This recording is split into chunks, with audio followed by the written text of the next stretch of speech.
پیام پرزیدنت جمهوری تاجیکستان پیشوای ملت محترم امامعلی رحمان با مجلس عالی جمهوری تاجیکستان که روز 22 دکبر طریق شبکه‌های تلویزیونی مملکت مستقیما نمایش داده شد، ساکنان ناحیه واسع آن را با توجه بلند تماشا کردند.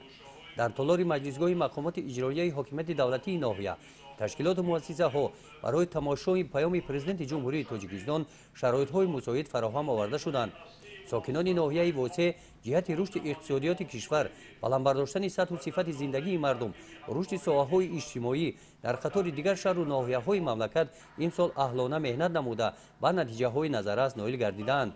در این روز در همه مرکزهای سلامتی کمک اولیه طبی، شعبه‌های بیمارخانه گوسپیتالی ناحیه تلویزیون گذاشته شده. طبیبان پیام پرزیدنت جمهوری تاجیکستان پیشوای ملت محترم امامعلی رحمان را و مجلس عالی تاجیکستان با دقت تماشا کرده بهر عملی گشتن آن تدبیرهای سودمند می‌اندیشند.